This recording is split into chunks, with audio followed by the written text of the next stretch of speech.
میرا شوہر رکشہ چلاتا تھا۔ اسے ٹی بی کا مرض تھا۔ ایک دن اچانک وہ مر گیا۔ گھر میں فاقے ہونے لگے۔ میرے پاس نہ کوئی ہنر تھا نہ تعلیم۔ تنگ آ کر میں نے شوہر کا رکشہ چلانے کا فیصلہ کیا۔ ایک دن رات کو رکشہ لے کر گھر واپس آئی تو دیکھا پچھلی سیٹ پر ایک شاپر پڑا تھا۔ لگتا تھا کوئی سواری اپنا سامان بھول گئی تھی۔ جیسے ہی میں نے شاپر کھول کر دیکھا تو یہ دیکھ کر میرے پیروں تلے سے زمین نکل گئی، کیونکہ اس شاپر میں تو میرا نام منزہ فاطمہ ہے۔ میں بہاول نگر کے گاؤں کی رہنے والی ہوں۔ ہم 2 بہنیں اور بھائی تھے۔ ہم بہنیں بڑی تھیں اور بھائی ہم دونوں بہنوں سے چھوٹے تھے۔ مگر جیسے ہی میں نے ہوش سنبھالا اور مجھے دنیا کی تھوڑی سی سمجھ بوجھ آنے لگی تو میں نے اپنے گھر میں اپنے 4 بہن بھائیوں اور ماں باپ، ان 6 افراد کے علاوہ بھی کسی کو پایا۔ جی ہاں، وہ 7واں فرد تھا، غربت۔ غربت نے بھی ہمارے گھر میں ڈیرے ڈال رکھے تھے۔ اپنے گاؤں کے مڈل سکول سے 8ویں تک تعلیم حاصل کرنے کے بعد ہم سب بہن بھائیوں نے تعلیم کو خیر بات کہہ دیا تھا۔ 17 سال کی ہوئی تو ماں باپ نے رشتہ دیکھنا شروع کر دیا اور 18ویں سال میں میری شادی ہو گئی۔ شادی ہوئی تو میں رخصت ہو کر منور کے گھر آ گئی۔ منور ایک رکشہ ڈرائیور تھا۔ منور اپنے والدین کا اکلوتا بیٹا تھا۔ والد کا چند سال پہلے انتقال ہو چکا تھا اور میرے سسرال میں صرف میری ساس ہی تھی۔ میری ساس بہت ہی اچھی اور ملنسار طبیعت کی مالک تھی۔ گزرتے وقت کے ساتھ ہمارے آنگن میں 2 پھول بھی کھل چکے تھے۔ میری بیٹی ماہنور 5 سال کی اور بیٹا ارحم 3 سال کا تھا جب آزمائشوں نے میرے گھر کا رخ کر لیا۔ میں نے سنا تھا کہ قدرت جس کے لیے آپ کو آزمانا چاہتی ہے اس کے لیے آپ کو پہلے سے تیار بھی کرتی ہے۔ شاید اسی لیے قدرت نے میرے اندر صبر اور برداشت کا مادہ زیادہ رکھا تھا۔ ایک رات میری ساس صحیح سلامت اپنے بستر پر سونے کے لیے لیٹی، مگر پھر دوبارہ کبھی نہ اٹھ سکی۔ وہ ہمیشہ کے لیے اپنے خالق حقیقی سے جا ملی تھی۔ منور اس اچانک صدمے سے بے حال ہو گیا تھا۔ میں نے منور کو ہر ممکن تسلی دینے کی بھرپور کوشش کی تھی۔ اماں کی وفات کچھ ماہ پاک کر گزر چکا تھا، ابھی منور کو سنبھلنے ہی لگا تھا جب ایک اور آزمائش نے ہمارے گھر کا رخ کر لیا۔ چند دن سے منور بیمار رہنے لگا تھا۔ اسے آئے روز بخار ہو جاتا تھا۔ شام کو رکشہ چلا کر جب منور گھر واپس آتا تو آتے ہوئے وہ کسی میڈیکل سٹور سے بخار کی دوا لے آتا۔ دوا لینے کے بعد 2 دن تک آرام رہتا، تیسرے دن پھر سے وہی بخار آ لیتا۔ ایک دن میں نے منور کو سمجھایا کہ تم کسی اچھے ڈاکٹر کو کیوں نہیں چیک کروا لیتے، تو منور نے دھیمی آواز میں سر جھکا کر کہا کہ اچھے ڈاکٹرز کی فیس 12,000 سے کم نہیں ہوگی اور یہی کل دہاڑی بنتی ہے۔ ایک ڈاکٹر کو چیک کروا لوں گا تو سارے دن کی دہاڑی لگ جائے گی، تو پھر کھانا پینا کہاں سے کریں گے اس دن؟ منور کی بات سن کر میں بھی پریشان ہو گئی۔ وہ کہہ تو ٹھیک ہی رہا تھا۔ پھر اچانک میرے ذہن میں ایک اور خیال آیا۔ میں نے کہا چلو ہم سرکاری اسپتال چلتے ہیں۔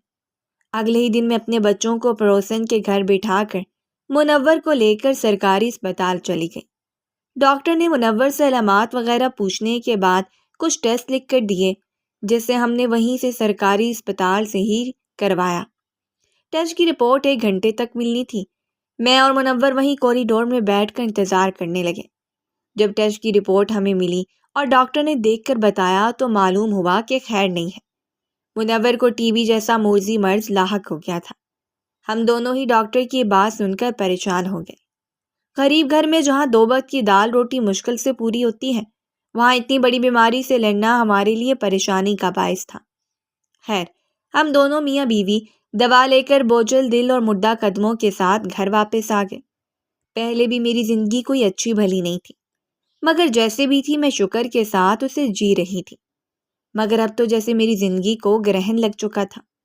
پیار محبت کرنے والی ماں جیسی ساس بھی دنیا سے چلی گئی تھی اور اب شوہر بھی ایک جان لیوا بیماری سے لڑ رہا تھا۔ منور نے دوا لینی شروع کر دی تھی، مگر ظاہر ہے ہم کھانے پینے کا خیال نہیں کر سکتے تھے۔ ہمیں 2 وقت کی پیٹ بھر کر روٹی مل جاتی تھی، ہمارے لیے یہی بہت تھا۔ کہاں پھل فروٹ اور دودھ وغیرہ لے کر کھانا یا پینا۔ یہ تو ہمارے خواب و خیال میں بھی نہیں تھا۔ منور کی طبیعت میں پہلے سے فرق تھا، مگر اب بھی آئے دن اسے بخار آ لیتا تھا۔ آرام کرنے کا تو سوال ہی پیدا نہیں ہوتا تھا، اور زیادہ سے زیادہ آرام بھی ایک دن کا کیا جا سکتا تھا۔ اس سے زیادہ منور گھر میں نہیں ٹک سکتا تھا، کیونکہ پھر گھر میں کھانے کے لالے پڑ جاتے تھے۔ وقت دھیرے دھیرے گزرتا رہا۔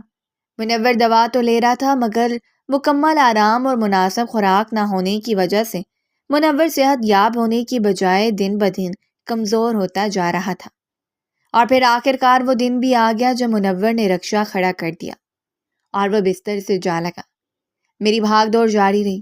میں بچوں کو منور کے پاس بٹھا کر خود 4-5 گھروں میں صفائی کا کام کرنے لگی تھی، جس سے گھر کی روزی روٹی چل رہی تھی۔ اور اسی بھاگ دوڑ میں ایک دن منور نے چپکے سے میرا ساتھ چھوڑ دیا۔ گو کہ میں اس دھچکے کے لیے ذہنی طور پر تیار تھی، مگر اب صحیح معنوں میں کھلے آسمان تلے آ چکی تھی۔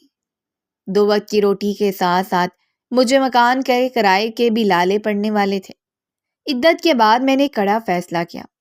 میں صبح جلدی اٹھتی، 2-4 گھروں میں صفائی کا کام نپٹانے کے بعد میں منور کا رکشہ لے کر سڑکوں پر نکل جاتی۔ 2-4 دن کی مسلسل پریکٹس میں ہی میں نے رکشہ چلانا سیکھ لیا تھا۔ پہلے پہل تو مجھے لوگوں کی باتوں اور عجیب نظروں کا سامنا کرنا پڑا۔ مردوں کو رکشے میں بٹھاتے ہوئے مجھے عجیب سے جھجک کا سامنا ہوتا تھا، مگر پھر قدرت نے میرا ساتھ دیا۔ میں لڑکیوں کی کالج اور سکول کے سامنے رکشہ لے کر کھڑی ہونے لگی۔ وہاں جب اکثر والدین نے ایک عورت کو رکشہ چلاتے ہوئے دیکھا تو کئی والدین نے میرے ساتھ رابطہ کیا اور مجھے اس چیز کا پابند کیا کہ ان کی بچیوں کو میں ہی صبح سکول سے لے کر آؤں اور میں ہی چھوڑنے آیا کروں۔ اس طرح میری یہ فکر بھی ختم ہو چکی تھی کہ مجھے گاہک ملے گا یا نہیں۔ مجھے سکول کی بچیوں کو چھوڑنے اور لے جانے کا مستقل کام مل چکا تھا۔ اب گھر کی اچھی گزر بسر ہونے لگی تھی۔ میں نے دونوں بچوں کو سرکاری سکول میں داخل کروا دیا، اور پھر میری زندگی میں وہ دن آیا جس نے میری زندگی ہی بدل دی۔ اس دن میں رکشہ لے کر شام کو گھر واپس لوٹی تو جیسے ہی رکشے سے نیچے اتری میں نے دیکھا کہ پچھلی سیٹ پر کوئی چیز پڑی ہے۔ مجھے یہی لگا کہ کوئی سواری اپنا سامان بھول گئی ہے۔ وہ ایک شاپر تھا، بڑا سا شاپر جو کہ کھلا ہوا پچھلی سیٹ پر پڑا تھا۔ میں نے جیسے اس شاپر کو آگے بڑھ کر دونوں ہاتھوں سے اٹھایا تو میری روح کانپ گئی، کیونکہ اس شاپر کے اندر تو ایک چھوٹا سا بچہ تھا جو کہ پرسکون نیند سو رہا تھا۔ شاید رکشے کے جھولے کی وجہ سے وہ سو چکا تھا، مگر جیسے میں نے اسے اٹھایا تو اس نے آنکھیں کھول دی اور رونا بھی شروع کر دیا۔ میں نے جلدی سے ایک پلیٹ اور چمچ میں دودھ لیا اور بچے کو چمچ کے ساتھ دودھ پلانا شروع کر دیا۔ پیٹ بھرا تو وہ دوبارہ سے سو گیا۔ اب مجھے اس بچے کی فکر لگ چکی تھی کہ میں اس کا کیا کروں۔ ساری رات میں اس بارے میں سوچتی رہی کہ کیا میں اسے کسی یتیم خانے میں دے آؤں یا اسے پولیس اسٹیشن میں دے آؤں۔ کیا کروں کیا نہ کروں۔ ساری رات سوچنے کے بعد صبح اٹھ کر جب میں نے اس معصوم بچے کے چہرے کی طرف دیکھا تو میرا دل پگھل گیا۔ اچانک ایک لمحے میں ہی میں نے اس بچے کو اپنانے کا فیصلہ کر لیا۔ یہ میرے لیے مشکل ضرور تھا مگر ناممکن نہیں تھا۔ میں نے اس بچے کا نام احمد رکھا۔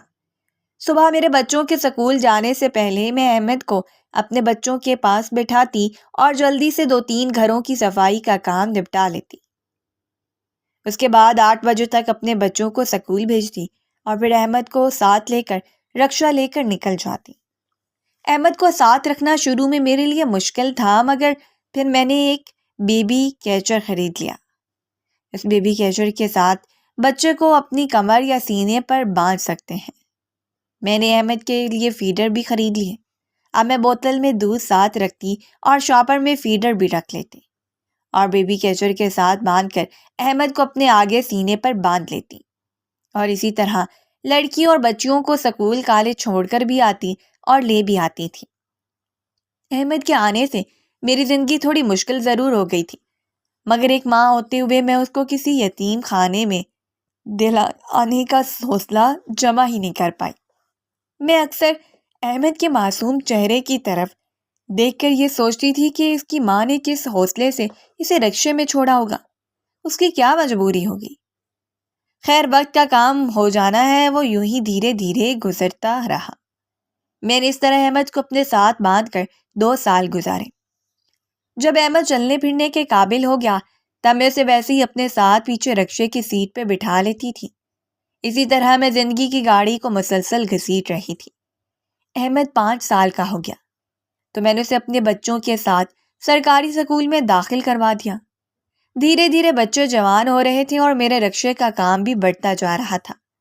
اب تو مجھے صفائی کا کام بھی مزید ملنے لگا تھا، مگر میں وہ پکڑتی نہیں تھی کیونکہ رکشے کے کام میں کافی فائدہ ہونے لگا تھا۔ بلکہ کام اتنا بڑھ گیا تھا کہ اب مجھے اکیلی سے اتنا زیادہ کام کرنا ممکن نہیں تھا، کیونکہ زیادہ تر والدین کی یہی خواہش ہوتی تھی کہ ان کی بچیوں کو میں ہی لے کر آؤں اور لے جاؤں۔ میں 2 سے 3 چکر لگاتی تھی مگر پھر بھی میں ایک حد تک ہی کام کر سکتی تھی۔ میرے گھر کی اچھی گزر بسر ہو رہی تھی۔ میری بیٹی مانور نے 12ویں تک تعلیم حاصل کرنے کے بعد تعلیم کو خیر بات کہہ دیا۔ گھر کا سارا کام اب مانور سنبھال لیتی تھی اور ہم نے 10ویں جماعت کے پیپر دینے کے بعد مزید پڑھنے سے انکار کر دیا تھا۔ میں نے بھی زیادہ زور نہیں دیا کیونکہ میں جانتی تھی کہ یونیورسٹیوں کی تعلیم میں اسے نہیں دلوا سکتی۔ لہٰذا میں نے اپنی جمع پونجی اکٹھی کر کے ارحم کو بھی ایک رکشہ لے دیا۔ گھر میں ارحم کی کمائی بھی آنے لگی تو حالات کچھ مزید بہتر ہو گئے۔ زندگی شب و روز کر کے دھیرے دھیرے گزرنے لگی۔ میں مانور کا رشتہ دیکھ رہی تھی۔ 6 ماہ میں نے کئی رشتے دیکھے، پھر مجھے ایک مناسب رشتہ ملا تو میں نے اللہ کا نام لے کر اپنی بیٹی کی بات پکی کر دی۔ زندگی کے ان گزرتے سالوں میں نے کبھی بھی اپنے بچوں اور احمد میں کوئی فرق نہیں کیا تھا، بلکہ سچ کہوں تو مجھے احمد میں اور اپنے بچوں میں کبھی کوئی فرق محسوس ہوا ہی نہیں تھا۔ میرے بچے تعلیم چھوڑ چکے تھے مگر احمد کافی ذہین بچہ تھا۔ وہ میٹرک کے بعد تعلیم جاری رکھنا چاہتا تھا تو میں نے بھی اس کی خوب حوصلہ افزائی کی اور اسے کالج میں داخلہ لے دیا۔ مانور کی بات پکی ہو چکی تھی۔ میں اپنی بساط کے مطابق اس کی شادی کی تیاریاں کر رہی تھی۔ احمد 11ویں کے پیپر دے رہا تھا جب ہماری زندگی میں ایک اور موڑ آیا۔ اس اچانک موڑ نے بھی ہم سب کی زندگیوں کا رخ ہی بدل دیا۔ ایک دن شام کو ہم سب بیٹھے چائے پی رہے تھے جب دروازے پر دستک ہوئی۔ ارحم نے اٹھ کر دروازہ کھولا تو دروازے پر ایک انجان خاتون تھی۔ اس نے ارحم سے کہا کہ میں تمہاری ماما سے بات کرنا چاہتی ہوں۔ گو کہ میں اسے جانتی نہیں تھی مگر میں نے اسے اندر بلا لیا۔ وہ انجان عورت نے اندر آتے ہی میرے سامنے بیٹھ کر میرے دونوں ہاتھوں کو تھاما اور چوم کر اپنی آنکھوں سے لگا لیا۔ میں اس کے اس قدم پر حیرت سے اس کا چہرہ دیکھتی رہ گئی اور پھر حیران ہو کر اس سے پوچھا کہ ارے یہ آپ کیا کر رہی ہیں؟ اور پھر جو اس نے انکشاف کیا اسے سن کے میں اپنی جگہ پر ساکت رہ گئی۔ وہ احمد کی ماں تھی۔ احمد کی ماں کا نام روبینہ تھا۔ روبینہ نے بتایا کہ وہ شہر کے ایک بڑے رئیس سیٹھ کی بیوی تھی۔ چند ماہ کا احمد اس کے پاس تھا جب اس کا شوہر کسی اور عورت میں دلچسپی لینے لگا۔ اس کے شوہر نے اس دوسری عورت سے شادی بھی کر لی مگر اب دوسری عورت کو ہر وقت ایک ہی خدشہ لاحق رہتا تھا کہ احمد بھی اس کے بچوں کی جائیداد میں حصے دار بنے گا۔ اس لیے اس نے اپنے شوہر کے کان بھرے اور روبینہ کو کہہ سن کر طلاق دلوا دی۔ روبینہ کو طلاق تو ہو چکی تھی مگر اسے ڈر تھا کہ جائیداد کی تقسیم کے ڈر سے کہیں وہ دونوں میاں بیوی ان ماں بیٹے کو جان سے مروا ہی نہ دے۔ روبینہ کو اکثر یہ شک پڑتا کہ کوئی اس کا پیچھا کر رہا ہے۔ روبینہ خود تو اپنے ماں باپ کے گھر چلی گئی مگر شوہر کے پوچھنے پر اس نے شوہر کو یہی بتایا کہ وہ بچے کو پال پوس نہیں سکتی تھی، اس لیے اس نے بچہ کسی بھی بے اولاد جوڑے کو دے دیا ہے۔ روبینہ کا کہنا تھا کہ اس نے مجھ پر پوری نظر رکھی ہوئی تھی۔ وہ دیکھ رہی تھی کہ کیسے میں احمد کو جی جان سے پال رہی ہوں۔ وہ دل سے مطمئن تھی کہ احمد ایک ماں سے دوسری ماں کے گود میں ہی گیا ہے۔ اب جب احمد بالغ ہو چکا ہے تو روبینہ کا ارادہ تھا کہ وہ عدالت میں کیس دائر کر کے اپنے شوہر کی جائیداد میں سے احمد کا حصہ لے گی۔ روبینہ نے یہ یقین بھی دلایا کہ وہ احمد کو مجھ سے واپس لینے نہیں آئی۔ احمد میرا ہی بیٹا ہے اور میرا ہی رہے گا۔ وہ صرف احمد کو اس کا حق دلوانا چاہتی ہیں۔ اور روبینہ مجھے ساری بات بتا کر اور سمجھا کر واپس چلی گئی اور میں ابھی تک اپنی جگہ پر بیٹھی تھی کہ تینوں بچے اٹھ کر میرے پاس آ گئے اور مجھ سے استفسار کرنے لگے کہ اماں کیا ہوا؟ کیا بات ہے؟